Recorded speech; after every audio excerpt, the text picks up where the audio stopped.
Now we have ecosystem and green economy. So payment for ecosystem services. Why is it in news? The results of the India's first ever payment for ecosystem services, that is PES agreement in India, have started showing up. The first ever PES agreement was signed between the Village Forest Development Society and the Palampur Municipal Council. ठीक है, कहाँ पर है ये? Palampur municipal council in Himachal Pradesh. Formalized in 2010, it is a rural-urban engagement model for the sustainable supply of water and protection of the catchment area. ठीक है, ये formalise हुआ था 2010 में. It is the first ever PES यानी कि payment for ecosystem service agreement which was sign between village forest development society और जो पालमपुर का म्यूनिसिपल काउंसिल है उनके बीच में. So it's a rural urban engagement model for the sustainable supply of water and protection of the catchment area. Payment for ecosystem services agreement. So it involves payments to the managers of land or other natural resources in exchange for the provision of a specified ecosystem service over and above what would otherwise be provided in the absence of payment. An ecosystem is a community of living organism in conjunction with the non-living components of their environment interacting as a system, है ना. तो ecosystem services are what? They are the benefits we derive from the natural environment, such as provision of food, water, timber and fiber, underlying functions such as soil formation and nutrient cycling. Now, stakeholders enter into PES agreements on a voluntary basis and are in no way obligated to do so. The novelty of PES arises from its focus on the beneficiary pays principle as opposed to the polluter pays principle. Okay, so they enter into the agreements on voluntary basis. They are in no way obligated to do so, but then this is about beneficiary pays principle and not the polluter pays principle. Just have a look on this diagram. There's an upstream community. It's stewards and and providers of the watershed services. Now they balance the upstream and downstream interest. How come? Now the river flows downstream, right? So watershed services, example, water purification, flood risk mitigation, all of this is done downstream and on the way of this. So downstream water users, they are the beneficiaries of the watershed services. So what they must do, they must give some incentive to the upstream community in form of cash and assistance materials, etc. So this is how the balance upstream and downstream interest take place. Now, global assessment report on biodiversity and ecosystem services. See, intergovernmental science policy platform on biodiversity and ecosystem services, यानी कि intergovernmental science policy platform IPBES, biodiversity and ecosystem services. It released its global assessment report on biodiversity and ecosystem services. It is an independent intergovernmental body established by the member states in 2012. India is a member. India ये intergovernmental है, ऐसा नहीं है कि सारे industries हैं या कुछ है. It's not a private body, it's not an NGO, it is a intergovernmental body. What? Intergovernmental science policy platform on biodiversity and ecosystem services. Clearly लिखा हुआ है intergovernmental. When was it established? In 2012. Is India a member? Yes, India is a member. The objective of intergovernmental science policy platform on biodiversity and ecosystem services is to strengthen. What is the objective? It is to strengthen the science policy interface for biodiversity and ecosystem services for the conservation and sustainable use of biodiversity, the long-term human well-being and sustainable development. Like IPCC, IPBES, again it's intergovernmental. Let me remind you, Intergovernmental Panel on Climate Change, and this is Intergovernmental Science Panel on Biodiversity and Economic System, right?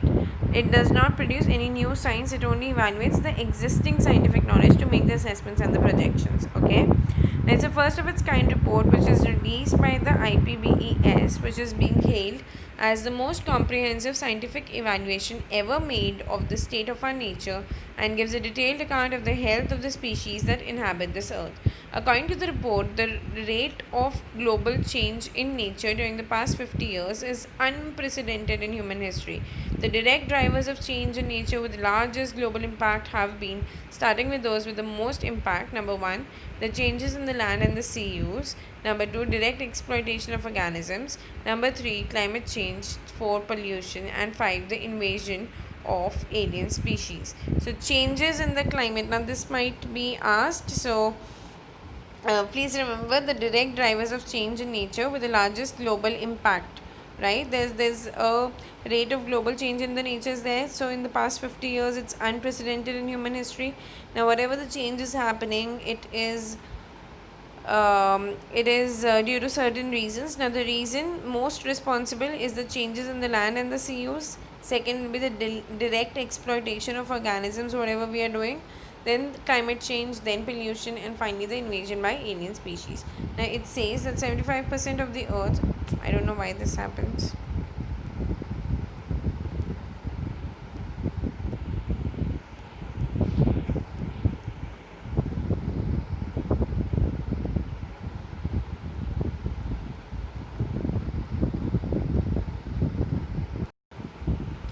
Okay, so it says that 75% of the Earth's land surface and 66% marine environments have been significantly altered, and that over 85% of the wetland area have been lost. तो भाई 85% of wetland area तो lost हो गया, तो only 15% बचा. 75% of the Earth's land surface or 66% of the marine environment have been significantly altered. However, on an average, these trends were less severe on areas controlled or managed by indigenous people and the local communities. Okay, so assessment on Aichi targets. There has been good progress towards the components of the 4 of 20 Aichi biodiversity targets under the Strategic Plan for Biodiversity from 2011 to 20. Moderate progress has been achieved towards the components of 7 more targets, or 7, 8, 9, and 11.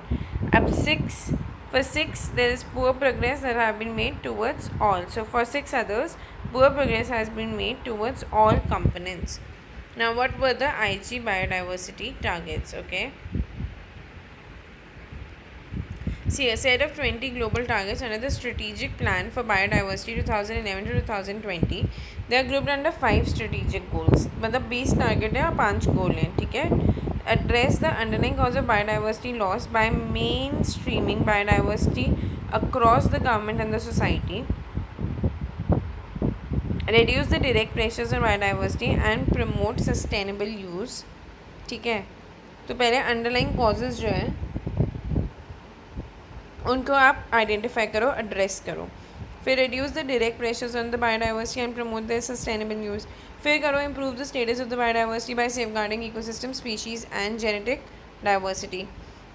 Enhance the benefits to all from biodiversity and ecosystem services. Enhance implementation through participatory planning, knowledge management, and capacity building. Aichi targets were adopted at the Conference of Party 10 of the Convention of Biodiversity in Nagoya, Japan. Coming to what is green economy. So Nagoya in Japan is a very important CBD, okay, convention. So over here the Aichi targets were adopted, and from when to when? From 2010 to 2011 to 2020. So last year of Aichi biodiversity target now. Now what is green economy? See, recently renowned environmental economist Pawan Sukhdev was awarded the 2020 Tyler Prize for his work in the domain of green economy. What's the Tyler Prize for Environmental Achievement? It was established in 1973. It is one of the oldest international environmental awards, recognizing the individuals who have contributed in an outstanding manner to the scientific knowledge and public leadership to preserve and enhance the global environment. Its recipients encompass the spectrum of environmental concerns, including environmental policy, health, air and water pollution, ecosystem disruption, and loss of biodiversity and energy resources. It's awarded by the International Tyler Prize Executive Committee with the administrative support of the University of Southern California. क्या याद रखना है इसमें इतनी बकवास में कि जो टाइलर प्राइज़ है फॉर द इन्वायरमेंटल अचीवमेंट, ऐसे कुछ भी याद रखने की ज़रूरत नहीं है, बस इन्वायरमेंटल अचीवमेंट के लिए है. और it's recipients in spectrum of environmental concern में जिसने काम किया ऑब्वियसली उसी को मिलेगा. It is awarded by the international enterprise executive committee with the administration. बस याद रखो administration support south California. Actually कुछ भी याद करने की जरूरत नहीं, हटाओ. बस किसको मिला था अपने यहाँ से? Pawan Sukhdev. About green economy. As per the United Nation environment program, the green economy is one that improves the human well-being and builds social equity while significantly reducing environmental risk and ecological scarcity. So this is important. Okay, what is green economy? You must learn. It is one that improves the human well-being and builds social equity भी हो जाती है, human well-being भी बढ़िया हो जाती है, और significantly क्या reduce करो? environmental risk and ecological scarcities. तो दोनों हाथ घी में.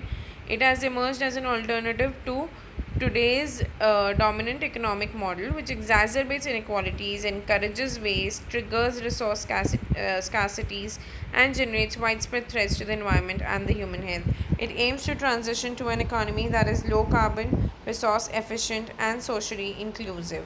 It is based on the idea of qualitative growth, where low carbon and environmentally friendly technologies as well as international cooperation play a key role. Pawan Sukhdev's groundbreaking 2008 report थी on the economics of environment and biodiversity team was hosted by UNEP and became the foundation for the green economy movement. In 2008, UNEP launched the Green Economy Initiative, a program of global research and country level assistance designed to motivate policymakers to support environmental investments. Transition towards the green economy has global importance, but it's more significant for the developing countries like India with its associated benefits and cost. What is it? The economics of environment and biodiversity. In 2007, G8 plus 5 countries, including India, proposed to initiate the process of analyzing the global economic benefit of biological diversity, the cost of the loss of biodiversity, and the failure to take protective measures versus the cost of effective conservation. In response to this, a global study was conducted by Germany and the European Commission under Pawan Sukhdev, which led to the establishment of TEEB. So it was by G8 plus 5 who wanted that there should be something like this. Then Germany and the European Commission under Pawan Sukhdev, who is an Indian, they established TEEB. Based in Geneva, Switzerland, at the International Environment House, the TEEB office is hosted by UNEP. TEEB is a global initiative focused on making nature's values visible. So it is a global initiative focused on making nature's values visible. Its principal objective is to mainstream the values of biodiversity and ecosystem services into decision making at all levels. In October, so principal objective क्या है? Mainstream the values of biodiversity and ecosystem services into decision making at all levels. Okay, so in October 2010, it released its report Mainstreaming the Economics of Nature, a synthesis of approach, conclusions, and recommendations of TEEB, and launched the Bank of Natural Capital to communicate its findings to the general public. So it's guided by 3 core principles. Number 1, recognizing the value in the ecosystem can sometimes ensure conservation and sustainable use. Example, the existence of sacred groves in some cultures has helped to protect the natural areas and the biodiversity they contain. Then, demonstrating value in economic terms is often useful for policymakers and others such as business in reaching decisions that consider the full cost and benefits of an ecosystem. Example, by including the cost and benefits of conserving the ecosystem services provided by the wetlands in controlling floods compared to building flood defenses. Now, capturing value involves the so third is capturing value. So it involves the introduction of the mechanisms that incorporate the values of ecosystem into decision making through incentives and price signals. This can include payments for the ecosystem services, reforming environmentally harmful subsidies, or introducing tax breaks for conservation. So how do you capture the value? You involve the introduction of mechanism that incorporate the values of ecosystem into decision making. Whatever value you feel the ecosystem has, you will incorporate that value into the decision making through through incentives and price signals. So this can include payment for the ecosystem services, reforming environmentally harmful subsidies, or introducing the tax breaks for conservation. Now, what is natural capital? So it is a stock of renewable and non-renewable resources, example plants, animals, air, water, soil and minerals, that combine to yield a flow of benefits to the people. It's a way of describing a resource, environment, habitat or ecosystem, sometimes called a stock, that underpins ecosystem service benefits, sometimes called a flow. So there's a difference between stock and flow.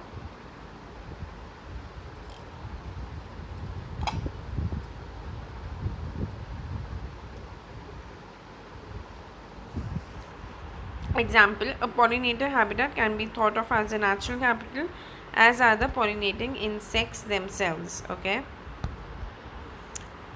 So the habitat would be the stock, but the insect which is there and all, that benefit that we get is a flow. Okay. Now, it's based on the understanding that nature underpins human health, wealth, culture, identity, and happiness. Okay, so there's a stock and there's a flow that underpins ecosystem service benefits, sometimes called a flow.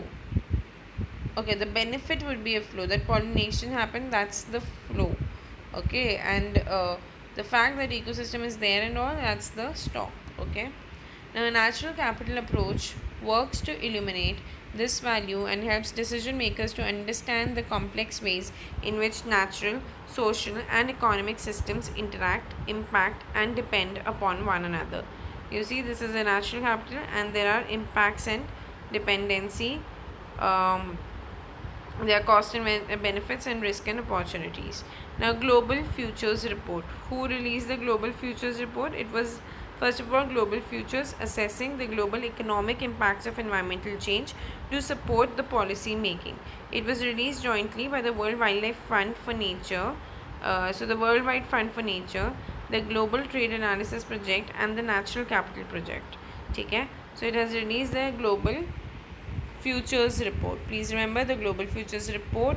It can simply be asked like this only, Global Futures. So it can be, World Economic Forum, and they can give you really confusing statements, but you should remember this is about economic impact of the environmental change to support policy making.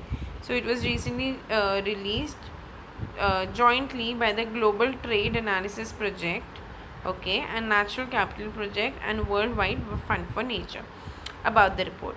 Now, this report reveals for the first time the countries whose economies would be worst affected over the next 30 years if the world does not act urgently to address the global environmental crisis. It summarizes the headline results and policy recommendation from the Global Futures Project. So, it summarizes the headline results and policy recommendations from the Global Futures Project. Now, in 2017, World Wildlife Fund, it initiated the Global Futures Project to enhance awareness among global political and business leaders of the risk to the economic prosperity due to global environmental degradation. So, to make the economic case for reversing these trends, the initiative is developing and applying a new cutting edge modeling approach for assessing how potential future environment change would affect the world's economies, trade, and industry. It links two existing models: integrated valuation of ecosystem services and trade-offs, which is INVEST model from the Natural Capital Project, which is a high resolution global ecosystem service model, and the second being the Global Trade Analysis Project, which is computable general equilibrium model from Purdue University, which is used to analyze policy issues like trade, energy, etc. So, Global Trade Analysis Project, which is computable, general equilibrium model from Purdue University, which is used to analyze the policy issues like trade, energy, etc. और दूसरा क्या है? Integrated valuation of ecosystem services. उनकी integrated valuation कर रहे हो ecosystem services and trade offs की from the national capital project, which is a high resolution global ecosystem service provider, or the service model, I'm sorry, अब ये WWF ने 2017 में initiate किया था ग्लोबल फ्यूचर्स प्रोजेक्ट, ठीक है। ये क्या करता है, इन्हांस करेगा अवेयरनेस कि भाई आप नहीं कर रहे, देखो पॉलिटिकल और बिजनेस लीडर्स आप लोग ऐसे ऐसे बस लालच में जी रहे हो, तो यही आपको इकोनॉमिक में भी नुकसान होंगे, आपको पैसे की भाषा समझ आती है तो उसी तरह समझा रहे हैं। So it summarises the headline results and policy recommendation from the global futures project, ठीक है, समझ में आ गया। तो ये जो ग्लोबल ट्रेड एनालिसिस है, natural capital project, global trade analysis project and world wide fund for nature, ठीक है। ओके, सो और टाइम लग रहा है यार ये पढ़ने में। Now, the key findings of the report: in the business as usual scenario, reduced supply of the 6 ecosystem services would lead to a 0.67% drop in the annual global GDP by 2050.